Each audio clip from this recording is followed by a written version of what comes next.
Hello friends, हम कर रहे थे British judicial system. Last session में हमने ब्रिटिश जुडिशियल सिस्टम के फीचर्स के एंड आज हम इस सेशन में करेंगे organisation of courts in England. England में कितने टाइप्स की कोर्ट्स हैं। तो सबसे पहले हम देखते हैं kinds of laws in practice in England. England में कितने टाइप के लॉज हैं जो चल रहे हैं। तो इसको हम 3 पार्ट्स में डिवाइड करते हैं। First one is common laws, then statutory laws and law of equity. Common laws क्या है?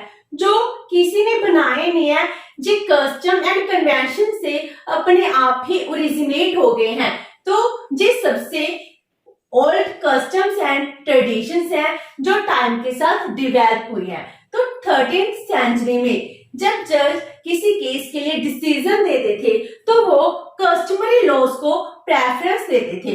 तो वो अपने डिसीजन कस्टम्स के अकॉर्डिंग दे रहे थे एंड जे कस्टम्स वो लिखते गए। उसके बाद जो लॉयर कोर्ट्स थी वो भी इन कस्टम्स के अकॉर्डिंग जो डिसीजन था उनको फॉलो करने लगी।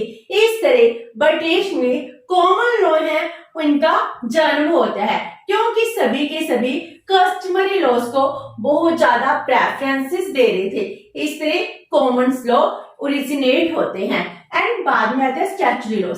स्टैट्यूटरी लॉज क्या होते हैं?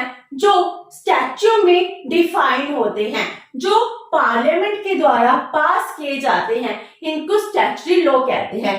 लेकिन कॉमन लॉज है जे तो टाइम के साथ, कन्वेंशन के साथ, कस्टम के साथ ओरिजिनेट हुए हैं। तो जिस सबसे पुराने हैं, ओल्डेस्ट लॉ हैं, स्टैट्यूटरी लॉ बाद में बनाए गए हैं। तो जो स्टैट्यूटरी लॉज है वो रिटन फॉर्म में है। अगर common laws and statutory laws इनमें कोई भी क्लैश क्रिएट होता है तो कौन सा डिसीजन माना जाएगा? स्टैट्यूटरी लॉज का डिसीजन माना जाएगा। जे मोर अथॉरिटेटिव है। अगर प्रायोरिटी देती है, प्रायोरिटी किसको मिलती है? स्टैट्यूटरी लॉज को मिलती है। तो स्टैट्यूटरी लॉज सबसे इंपॉर्टेंट लॉ मानी जाती है।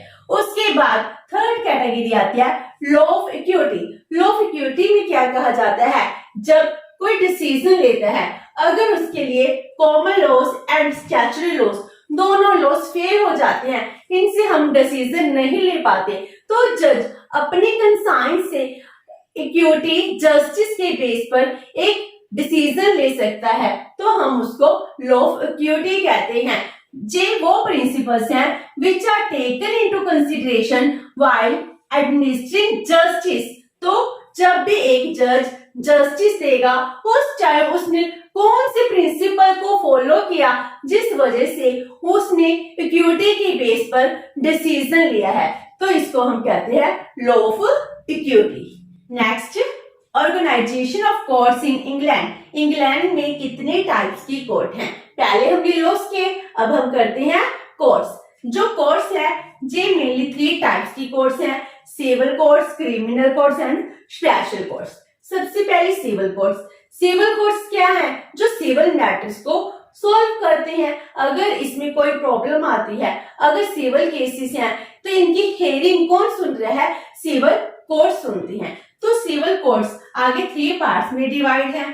फर्स्ट है कंट्री कोर्ट्स, ये सबसे लोएस्ट कोर्ट होती हैं, क्योंकि इसमें क्या है, इसमें जो छोटे छोटे मैटर्स हैं, रॉबरी के, थेफ्ट के, जिसकी वैल्यू 500 पाउंड से भी कम है, उसकी पहली हेयरिंग कहाँ होती है? कंट्री कोर्ट्स में होती है। कंट्री कोर्ट्स कैसे हैं? इंग्लैंड में हर एक कंट्री को डिवाइड किया गया है 50 सर्कल्स में। अगर 50 सर्कल्स में है तो इनके लिए एक जज होगा जो इंटरवल के बाद अपने डिसीजन देता है, हेयरिंग सुनता है। तो 1 जज होता है जिसको अपॉइंट किया जाता है इन एवरी कंट्री, और वो जज है किसके द्वारा अपॉइंट किया जाता है? By the crown. जो जज होता है वो उसको क्या होता है? 7 इयर्स का एज अ बैरिस्टर एक्सपीरियंस होता है, उसी पर्सन को ही जज बनाया जाता है। इसमें हम लिटिल अमाउंट केस की बात कर रहे हैं। अगर इस केस में हम कहते हैं प्रॉपर्टी से रिलेटेड है, उसकी वैल्यू 500 पाउंड तक है, तब वो कंट्री कोर्ट्स में जाते हैं। उसके बाद इससे थोड़ी सी हायर कोर्ट आती है जिसको कहते हैं सुप्रीम कोर्ट ऑफ जुडिकेचर।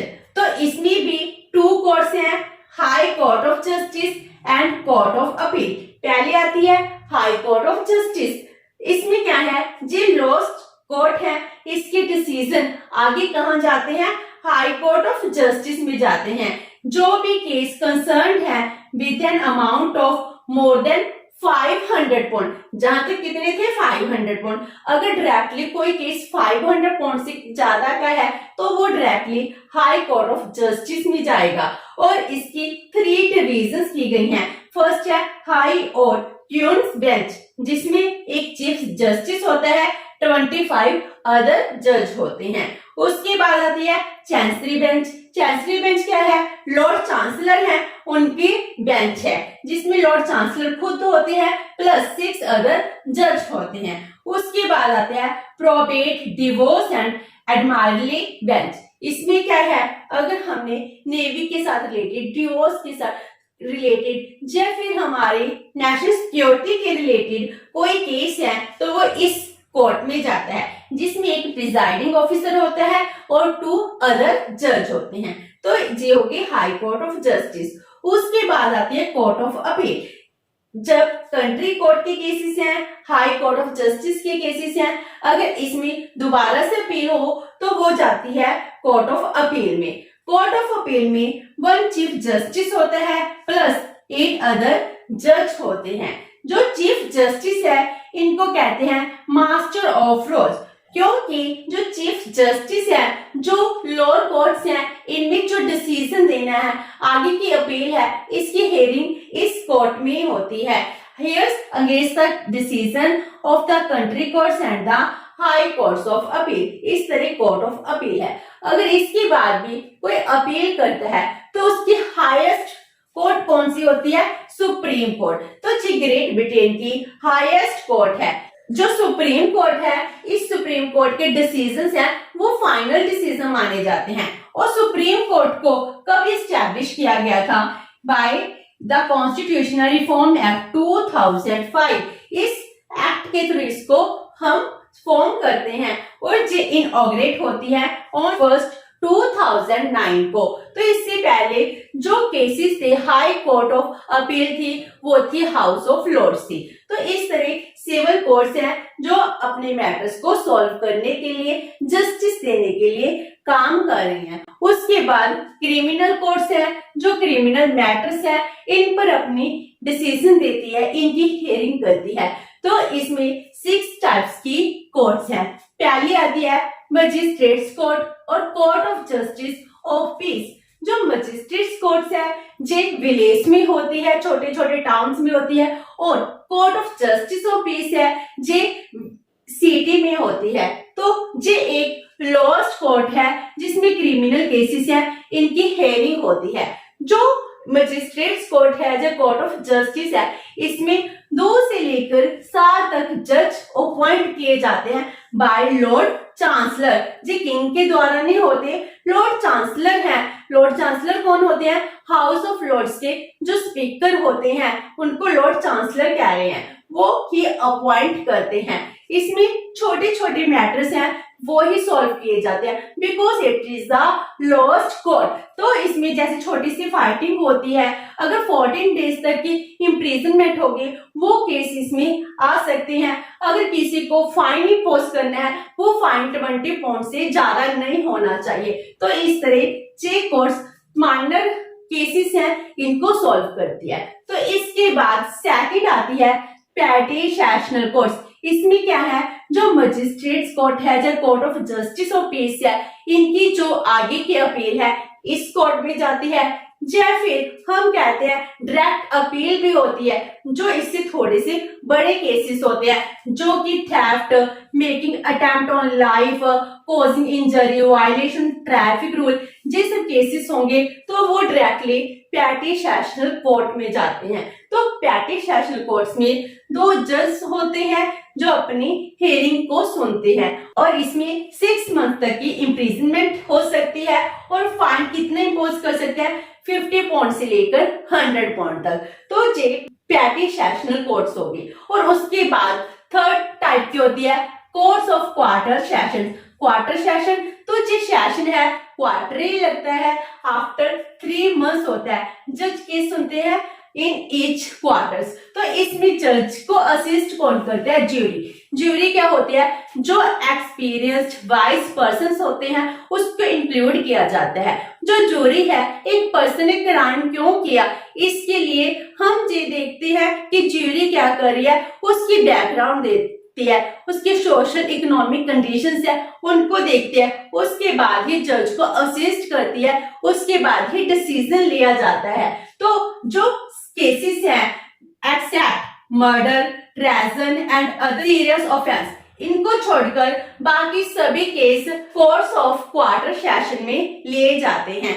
इसकी हेयरिंग इनमें होती है। और उसके बाद आती है कोर्ट ऑफ एसाइज। कोर्ट ऑफ एसाइज क्या है? कोर्ट ऑफ एसाइज भी एक तरह की हाई कोर्ट ऑफ जस्टिस है, इसकी ब्रांचेस होती है। इसको मोबाइल कोर्ट भी कहते हैं। इसमें भी जज हैं, हियरिंग सुनते हैं with the assist of jury. तो इसमें क्या किया जाता है कि वो कुछ इंटरवल के बाद अपने डिसीजंस देती हैं। तो मोबाइल कोर्ट क्यों कह रहे हैं? क्योंकि जो जज हैं पूरे देश में घूमते हैं और उसके बाद टाइम इंटरवल के बाद ही डिसीजन देते रहते हैं। जहां पर जाते हैं वहां के केस को सॉल्व करने की बात करते हैं। तो इसमें सभी के सभी टाइप्स के क्रिमिनल केसेस हैं उनको सुना जाता है। जो क्वार्टर सेशन थे इसमें मर्डर, ट्रेजन और सीरियस ऑफेंस नहीं हियर होते थे, लेकिन यहाँ पर जे केसेस को भी हियरिंग की जाती है। तो cases with the assistance of the jury. तो उसके बाद आती है कोर्ट ऑफ क्रिमिनल अपील। ये एक तरह से हाईएस्ट कोर्ट मानी जाती है।